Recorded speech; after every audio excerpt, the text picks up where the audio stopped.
Hi friends. కేంద్ర హోంమంత్రిత్వ శాఖ తాజాగా ఒక కీలక నిర్ణయం తీసుకుంది. అదేమిటంటే ఈ దేశంలో డెమోగ్రఫిక్ చేంజ్పై ఇకపై నుంచి కేంద్ర ప్రభుత్వం అధ్యయనం చేయనున్నట్లు తెలుస్తుంది. తాజాగా కేంద్ర హోంమంత్రి అమిత్ షా ట్విట్టర్ వేదికగా ఈ విషయాన్ని ప్రకటన చేశారు. దీనికి సంబంధించి కొంతమంది సభ్యులతో ఒక కమిటీని ఏర్పాటు చేశారు. వీళ్ళంతా కూడా ఈ దేశంలో డెమోగ్రఫిక్ చేంజ్ ఏ విధంగా జరుగుతుంది, దీనివల్ల వచ్చే ఇబ్బందులు ఏమిటి, మన దేశ సెక్యూరిటీకి ఇది ఏ విధంగా ప్రమాదకరంగా మారుతుంది అనే విషయాలతో పాటు ఈ డెమోగ్రఫిక్ చేంజ్ను పూర్తిగా మార్చడానికి ఏ చర్యలు తీసుకోవాలి, వాటి సొల్యూషన్స్ ఏమిటి అనే విషయాలు అన్నిటిపైన సమగ్ర అధ్యయనాన్ని ఈ కమిటీ చేయనుంది. దాదాపు ఒక సంవత్సరం పాటు అధ్యయనం జరిగే అవకాశం ఉంది. అంతకు ముందు జరిగిన ఆశ్చర్యపోనక్కర్లేదు. కానీ ఎప్పుడైనా కానీ ఒక కమిటీ సుదీర్ఘంగా విచారణ జరిపించాలి, అన్ని విషయాలను క్షుణ్ణంగా పరిశీలన చేయాలి అంటే ఒక సంవత్సరం పాటు టైం పడుతుందని చెప్పుకోవచ్చు. దీన్ని బట్టి చూసుకుంటే మరొక సంవత్సరంలో కేంద్ర ప్రభుత్వం దగ్గర మన దేశంలో జరుగుతున్న డెమోగ్రఫిక్ చేంజ్కు సంబంధించి పూర్తి వివరాలు అందనున్నాయి. తద్వారా దీనిని ఆధారంగా చేసుకునే భవిష్యత్తులో ఈ దేశంలో నివాసం ఉంటూ ఉన్న అక్రమ వలసదారులందరినీ ఏ విధంగా తరిమివేయాలి అనే దానిపై కేంద్ర ప్రభుత్వం యాక్షన్కు దిగనుంది అని స్పష్టంగా అర్థమవుతుంది. అయితే ఈ కమిటీ నివేదిక ఏ విధంగా ఉండబోతుంది, ఏ అంశాలు ఇందులో పొందుపరుస్తారు, అండ్ డెమోగ్రఫిక్ చేంజ్ అనేది మన భారతదేశంలో ఏ విధంగా జరుగుతుంది అనే విషయాలన్నిటిని మనం ఈ వీడియోలో తెలుసుకుందాం. అంతకంటే ముందు ఈ వీడియోను లాస్ట్ వరకు చూడండి. ఇందులో నా విశ్లేషణ కనుక మీకు నచ్చినట్లయితే ఖచ్చితంగా మా ఛానల్ను సబ్స్క్రైబ్ చేసుకుని బెల్ ఐకాన్ను క్లిక్ చేయడం అస్సలు మర్చిపోవద్దు. ఇక డీటెయిల్స్లోకి వెళ్తే జనరల్గా డెమోగ్రఫిక్ చేంజ్ అనేది ఏమిటి అంటే మనం ఒక్కసారి వెస్ట్ బెంగాల్ పరిస్థితులు చూసుకున్నా, లేదంటే జార్ఖండ్లో గిరిజనుల నివాసం ఉండే సంతాల్ పరగనా లాంటి డిస్టిక్లను చూసుకున్నా కూడా ఈ విషయం మనకు స్పష్టంగా అర్థమవుతుంది. ఈ డెమోగ్రఫిక్ చేంజ్ అంటే ఏమిటి అంటే మనందరికీ తెలుసు, ఈ దేశంలో అక్రమ వలసదారుల రూపంలో మయన్మార్ నుంచి లేకుంటే బంగ్లాదేశ్ నుంచి మన భారతదేశంలోకి చాలా ఎక్కువ మందే తరలి వస్తూ ఉన్నారు. గతంలో వెస్ట్ బెంగాల్లో టీఎంసీ ప్రభుత్వం అధికారంలో ఉన్నప్పుడు అక్కడ వాళ్లకు ఓటర్, ఆధార్ కార్డులు అన్నీ ఇచ్చి వాళ్ళను పెంచి పోషించారు. ప్రస్తుతం west Bengal and Bangladesh border వద్ద కొన్ని వేల మంది అక్రమ వలసదారులు తమ సొంత దేశానికి వెళ్ళిపోయేందుకు ప్రయత్నాలు చేస్తూ ఉన్నారు. అందుకు సంబంధించిన వీడియోలు సైతం ఇప్పుడు సోషల్ మీడియాలో వైరల్ అవుతూ ఉన్నాయి. జస్ట్ అక్కడ గవర్నమెంట్ చేంజ్ కాగానే ఇన్ని వేల మంది వెనక్కి వెళ్తూ ఉన్నారు అంటే ఇంకా ఆ రాష్ట్రంలో, అంతేకాకుండా మన దేశవ్యాప్తంగా ఇలాంటి వాళ్ళు ఎంత ఎక్కువగా ఉన్నారో అర్థం చేసుకోవచ్చు. ఒక్కసారి మనం గణాంకాల రూపంలో వెళితే జార్ఖండ్లో సంతాల్ పరగనా అనే ఒక ప్రాంతం ఉంటుంది. అక్కడ సంతాల్ తెగ అనేది చాలా ఎక్కువగా నివాసం ఉంటుంది. వీళ్ళంతా కూడా గిరిజన ప్రాంతానికి సంబంధించిన వాళ్ళు. మనం ఒక్కసారి వెస్ట్ బెంగాల్ మ్యాప్ను ఒక్కసారి చూసుకుంటే అక్కడ మధ్యలో మాల్దా ఈ డిస్టిక్ల దగ్గర చాలా చిన్న స్ట్రెచ్ ఉంటుంది. అంటే బంగ్లాదేశ్ బోర్డర్ నుంచి జార్ఖండ్లో ప్రవేశించడానికి కూడా చాలా దగ్గరి దారి ఇదే అని చెప్పుకోవచ్చు. ఎప్పుడైతే ఈ ప్రాంతానికి ఆనుకుని ఉన్న ప్రాంతంలో జార్ఖండ్లో మనం ప్రవేశించామంటే అక్కడ వెంటనే సంతాల్ తెగలు నివాసం ఉండే ప్రాంతాలు తగులుతాయి. సో ఈ సంతాల్ తెగలు ఎక్కడైతే నివాసం ఉంటూ ఉన్నారో ఆ ప్రాంతాల్లో ఎక్కువగా ఈ డెమోగ్రఫిక్ చేంజ్ అనేది జరుగుతుంది. అక్రమ వలసదారులు అక్కడికి వచ్చి స్థిర నివాసం ఏర్పాటు చేసుకుంటూ ఉన్నారు. జనరల్గా ఈ దేశంలో ఉన్న చట్టాల ప్రకారం ఎప్పుడైనా కానీ గిరిజనులు నివాసం ఉండే ప్రాంతాల్లో ఇతరులు నివాసం ఉండటానికి అస్సలు వీల్లేదు. అక్కడ మనం ఒకవేళ నివాసం ఉండాలి అన్నా అక్కడ భూమి హక్కులు అస్సలు పొందలేము.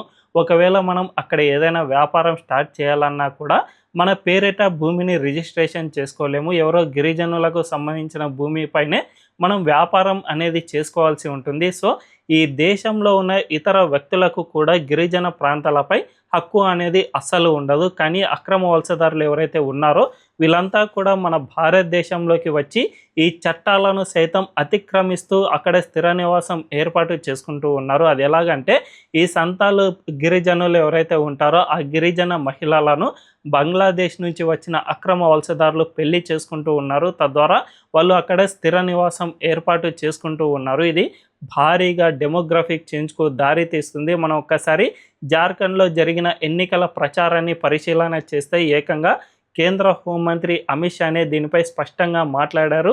జార్ఖండ్లో చాలా పెద్ద ఎత్తున డెమోగ్రఫిక్ చేంజ్ జరుగుతుంది. ఇక్కడ గిరిజన మహిళలను టార్గెట్గా చేసుకుని అక్రమ వలసదారులు వచ్చి స్థిర నివాసం ఏర్పాటు చేసుకుంటూ ఉన్నారు. దీనిపై రాష్ట్ర ప్రజలంతా అప్రమత్తతతో ఉండాలి. మా బీజేపీ ప్రభుత్వాన్ని కనుక గెలుపొందేలా చేస్తే ఖచ్చితంగా ఈ ప్రాంతాన్ని మొత్తం క్లీనప్ చేస్తామని చెప్పారు. కానీ అక్కడ పూర్తిగా బీజేపీ నరేటివ్ అనేది ఫ్లేర్ అప్ కాకపోవడంతో జేఎంఎం అంటే జార్ఖండ్ ముక్తి మోర్చా గెలుపొందింది. ఆ పార్టీ ఇప్పటికీ కూడా అక్రమ వలసదారులకు సపోర్ట్ చేస్తూనే ఉంది. అంతేకాకుండా జార్ఖండ్ హైకోర్టు సైతం గతంలో ఈ విషయంపై తీవ్ర ఆందోళన వ్యక్తం చేస్తోంది.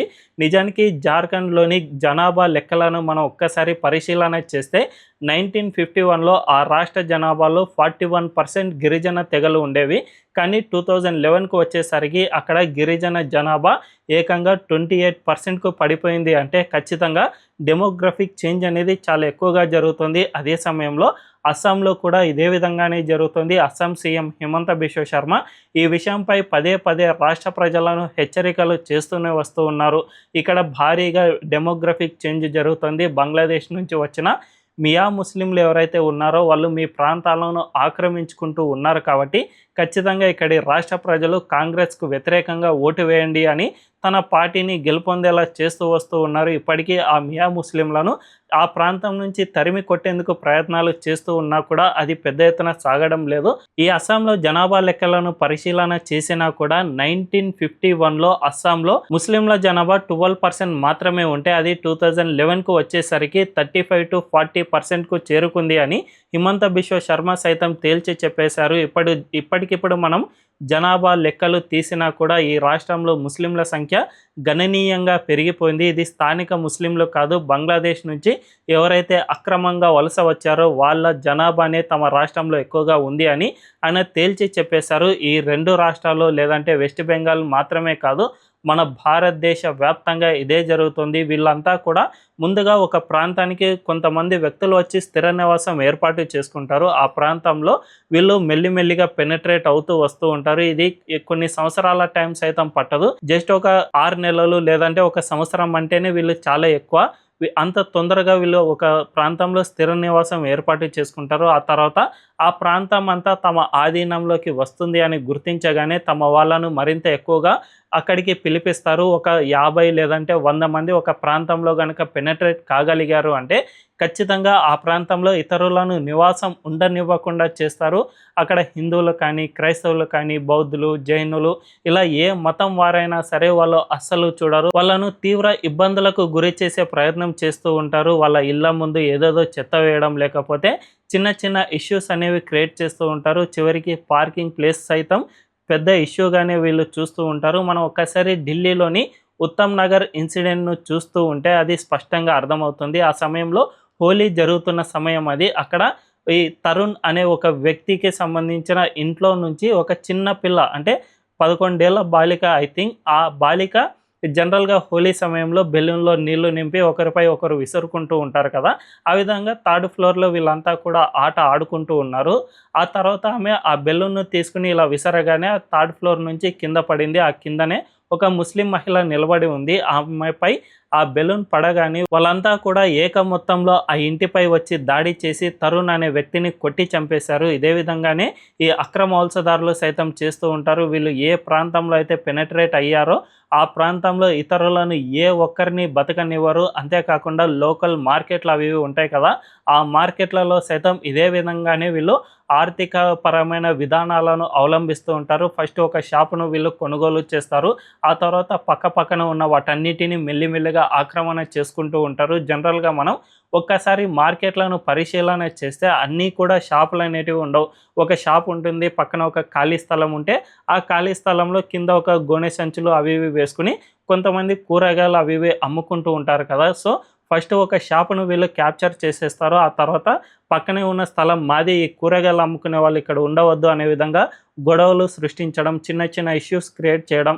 ఆ తర్వాత వాళ్ళు ఖాళీ చేయగానే ఆ ప్రాంతంలో ఇంకొక ఇల్లీగల్ రోహింగ్యానో లేకపోతే ఇల్లీగల్ బంగ్లాదేశీనో వచ్చి తన కూరగాయల వ్యాపారాన్ని పెట్టుకోవడం. ఆ తర్వాత పక్కన అదే విధంగానే స్ప్రెడ్ అవుతూ ఉంటారు. మొత్తంగా వీళ్ళు జస్ట్ ఒక 1 or 2 ఇయర్స్లోనే ఆ ప్రాంతం మొత్తాన్ని క్యాప్చర్ చేసేసి అక్కడి ఆర్థిక విధానాలను సైతం వీళ్ళు క్యాప్చర్ చేసేస్తారు అని చెప్పకనే చెప్పుకోవచ్చు. ఈ విధంగా చేయడం వల్ల ఈ దేశంలో చాలా వరకు ఇప్పటికే మైనారిటీ డామినేటెడ్ ఏరియాస్ అనేవి ఏర్పాటయ్యాయి. ఇక్కడ హైదరాబాద్లో పాత బస్తీతో పాటు మన దేశవ్యాప్తంగా అనేక ప్రాంతాల్లో ఇలాంటి ఏరియాస్ అనేవి క్రియేట్ అయ్యాయి. ఈ పాత బస్తీలో కూడా రోహింగ్యా ఫుట్బాల్ టీం అనేది గతంలో ఉనికిలో ఉండేది. ఆ తర్వాత అది ఉన్నట్టుండి మాయమైపోయింది. దానిపై సోషల్ మీడియా వేదికగా పెద్ద ఎత్తున విమర్శలు రావడంతోనే అది ఇప్పుడు కనిపించకుండా పోయిందే కానీ, లేకపోతే ఖచ్చితంగా ఆ రోహింగ్యా ఫుట్బాల్ టీంతో పాటు రోహింగ్యా టీవీ అని ఒక యూట్యూబ్ ఛానల్ సైతం రన్ అయ్యేది. ఆ ఛానల్కు 40K సబ్స్క్రైబర్స్ అప్పట్లో ఉండేవాళ్ళు. దీన్ని బట్టి చూసుకుంటే వీళ్ళ జనాభా ఎంత ఎక్కువగా ఉందో అర్థం చేసుకోవచ్చు. మన సినీ నటుడు అలీ కూడా గతంలో ఒకసారి మేము బంగ్లాదేశ్ నుంచి మా పూర్వీకులు వలస వచ్చారు అని ఆయన ఒక ఇంటర్వ్యూ పరంగా ఒప్పేసుకున్నారు. సో వీటన్నిటిని చూసుకుంటూ ఉంటే ఈ దేశంలో వీళ్ళంతా కూడా వచ్చి స్థిర నివాసం ఏర్పాటు చేసుకుంటూనే ఉన్నారు. ఇది చాలా పెద్ద ప్రమాదంగానే పరిణమించే అవకాశం ఉంటుంది. ఒక్కసారి మైనారిటీ డామినేటెడ్ ఏరియా అనేది క్రియేట్ అయ్యింది అంటే అక్కడ దాదాపు ఇంటి పన్నులు కానీ, కుళాయి పన్నులు కానీ, లేకపోతే ఇంటి విద్యుత్ కనెక్షన్లు కానీ ఇవేమీ కట్టకుండా ఉండిపోతారు. ఇలాంటివి చేయడం వల్ల ఇటు ఆ ప్రాంతంలో శాంతి భద్రతల సమస్యలు రావడమే కాకుండా ప్రభుత్వానికి సైతం భారీగా ఆదాయపు గండి ఏర్పడుతుంది. దీంతో పాటు మన దేశ భద్రతకు సైతం ఈ డెమోగ్రఫిక్ చేంజ్ అనేది చాలా కీ రోల్ ప్లే చేస్తుంది అని చెప్పుకోవచ్చు. ముఖ్యంగా ఈ దేశంలో భద్రత విషయంలో అంటే ఈ అసాంఘిక కార్యకలాపాలకు ఎక్కువగా ఈ రోహింగ్యాలు లేకపోతే బంగ్లాదేశీ అక్రమ వలసదారులు వీళ్ళు పాల్పడుతూ ఉంటారు. గతంలో సైఫ్ అలీ ఖాన్ ఇంట్లో ఒక రోహింగ్యా వంట మనిషిగా పనిచేస్తూ అతనిపై దాడి చేశాడు. అంతేకాకుండా వీళ్ళు ఏం చేస్తూ ఉంటారంటే జనరల్గా సుపారీ కిల్లింగ్స్ అనేవి చేస్తూ ఉంటారు. నార్మల్గా మన ఇండియన్ ఎవరైనా ఒక హత్య కానీ లేదంటే ఒక దోపిడీ కానీ చేస్తే అతని ఫింగర్ ప్రింట్స్ కానీ లేకపోతే అతని ఫేస్ స్కానర్ అంటే ఒక సీసీ క్యామ్లో రికార్డ్ అయి ఉంటాయి కదా, వాళ్ళను చాలా ఈజీగా గుర్తుపట్టవచ్చు. ఎందుకంటే బయోమెట్రిక్ కనుక దొరికింది అంటే మనకు ఉన్న ఆర్టిఫిషియల్ ఇంటెలిజెన్స్ సాంకేతికతతో అండ్ మనకు ఎలాగో ఆధార్ కార్డ్ అనేది ఉంటుంది కాబట్టి వెంటనే దాన్ని స్కాన్ చేసి పట్టేసుకోవచ్చు. కానీ ఈ అక్రమ వలసదారుల విషయంలో అది కూడా సాధ్యం కాదు. ఎందుకంటే అతనికి సంబంధించినవి ఎటువంటి ప్రూఫ్లు మన భారతదేశంలో ఉండవు. వాళ్ళ బయోమెట్రిక్ కానీ లేదంటే వాళ్ళ థంబ్ ఇంప్రెషన్ కానీ మన దగ్గర ఉండదు. కాబట్టి ఒక్కసారి అతను సుపారీ కిల్లింగ్ చేసి వెంటనే బంగ్లాదేశ్ బార్డర్ దాటిపోయాడు అంటే అతన్ని పట్టుకోవడం దాదాపు అసాధ్యమని చెప్పుకోవచ్చు. ఈ విధంగా వీళ్ళు సుపారీ కిల్లింగ్స్తో పాటు డ్రగ్స్ ట్రాఫికింగ్, హ్యూమన్ ట్రాఫికింగ్ ఇలాంటివి చాలానే చేస్తూ ఉంటారు. మనం ఒక్కసారి బెంగళూరుకు వెళితే అక్కడ గతంలో కొంతమంది హిందూ యాక్టివిస్టులు లోకల్గా ఒక గ్రౌండ్ రిపోర్ట్ను బయట తీశారు. ఆ గ్రౌండ్ రిపోర్ట్లో ఏమని తెలియంది అంటే ఈ అక్రమ వలసదారులు ఈ దేశంలోకి వచ్చి Aadhaar card and voter card ఇవన్నీ కూడా క్రియేట్ చేసేసుకున్నారు. వీటితో పాటు ఒక వ్యక్తి అయితే ఏకంగా బ్యాంకు నుంచి ఫైనాన్స్ రూపంలో లోన్ సైతం తెచ్చేసుకున్నాడు. ఒక 4 లక్షలకు గాను ఒక ఆటో కొనుక్కుని ఆ లోన్ను కడుతూ ఉన్నాడు. జనరల్గా మనకే ఒక లోన్ దొరకాలి అంటే చాలా కష్టాలు ఉంటాయి. కానీ ఈ అక్రమ వలసదారులకు చాలా ఈజీగా దొరికిపోతుంది. ఈ విధంగా వీళ్ళు మన దేశంలో చాలానే పెనట్రేట్ అయ్యారు. కొంతమంది అయితే ఈ మున్సిపల్ కార్మికులలో అవి ఉంటాయి కదా, వీటిలో అవుట్సోర్సింగ్ పనులు సైతం చేస్తూ ఉన్నారు. అంటే మన భారతదేశంలోని ప్రభుత్వం నుంచి జీతాలు సైతం వీళ్ళు తీసేసుకుంటూ ఉన్నారు. ఈ విధంగా ఈ దేశంలో చాలానే పెనట్రేట్ అయ్యారు. వీటి వల్ల నేషనల్ సెక్యూరిటీ సైతం పెను ప్రమాదంలో పడింది. కాబట్టి వీటన్నిటిని తొలగించాలి అంటే వీళ్ళపై పూర్తి అధ్యయనం జరిపించాల్సిన అవసరం ఎంతైనా ఉంది. అయితే చాలామంది మోదీ లేదంటే అమిత్ షా వీళ్ళిద్దరిని ఒక ప్రశ్న వేస్తూ ఉంటారు. వీళ్ళిద్దరూ అధికారంలోకి వచ్చి దాదాపు 11 సంవత్సరాలు పూర్తయింది కదా, ఇప్పటి వరకు ఏం చేశారు? ఒక్కరిని కూడా వీళ్ళు తిప్పి పంపలేదు. ఇప్పుడే ఎందుకు ఇటువంటి కమిటీలు వేసి మరీ రాద్ధాంతం చేస్తూ ఉన్నారు అని కొంతమంది కువిమర్శలు చేయవచ్చు. కానీ అది ఎంత మాత్రము కరెక్ట్ కాదు అని చెప్పుకోవాలి. ఎప్పుడైనా కానీ ఒక దేశంలో ఒక సైద్ధాంతిక పరమైన మార్పు రావాలి అంటే దానికి రాజకీయ పరమైన అండ సైతం ఉండాల్సిన అవసరం ఉంది. ఒక్కసారి మనం ఇప్పటికీ వెస్ట్ బెంగాల్లో మమతా బెనర్జీ అధికారంలో ఉంటే ఇటువంటి కమిటీలను ఏర్పాటు చేసినా కూడా దానివల్ల అస్సలు ఉపయోగం ఉండదని చెప్పుకోవచ్చు. ఒకవైపు మమతా బెనర్జీ పూర్తిగా గేట్లన్నిటిని ఓపెన్ చేసి వాళ్ళను మన దేశంలోకి రప్పిస్తూ ఉంటే ఇక్కడ ఎన్ని విచారణ కమిటీలు జరిపినా లేదంటే ఎంతమందిని పోలీసులు పట్టుకొని డిపోర్ట్ చేసినా మనం డిపోర్ట్ చేయడానికి ఒక వారం సమయం పట్టొచ్చు. కానీ అతను మళ్ళీ బంగ్లాదేశ్ బోర్డర్ దాటి రావాలి అంటే సరిగ్గా ఒక్క రోజులోనే రాగలడు. ఇక్కడ ఆధార్, ఓటర్ కార్డులు ఇవన్నీ కూడా పొందగలడు. సో ఎప్పుడైనా కానీ ఒక పొలిటికల్ విల్ అనేది లేకపోతే ఇది దాదాపు అసాధ్యం. ఇప్పుడు వెస్ట్ బెంగాల్లో మమతా బెనర్జీ లేదు. అంతేకాకుండా ఈ దేశంలో దాదాపు మెజారిటీ రాష్ట్రాల్లో బీజేపీని అధికారంలో ఉంది కాబట్టి ఇటువంటి చర్యలకు దిగింది. ఇప్పుడిప్పుడే ఈ కమిటీలను ఏర్పాటు చేస్తుంది. ఇది దాదాపు 1 సంవత్సరం పాటు అధ్యయనం చేసి వీటికి సొల్యూషన్ సైతం కనుక్కోనుంది. ఇప్పటికే వీటికి సంబంధించిన సొల్యూషన్లో మనకు ఎక్కువగా వినిపించేది ఎన్ఆర్సీ అండ్ సిఏఏ. వీటితో పాటు ఈ దేశంలో యూనిఫామ్ సివిల్ కోడ్ సైతం తీసుకురావాల్సిన అవసరం ఎంతైనా ఉంది. అప్పుడు మాత్రమే మన దేశంలో డెమోగ్రఫిక్ చేంజ్ అనేది జరగకుండా ఉంటుంది.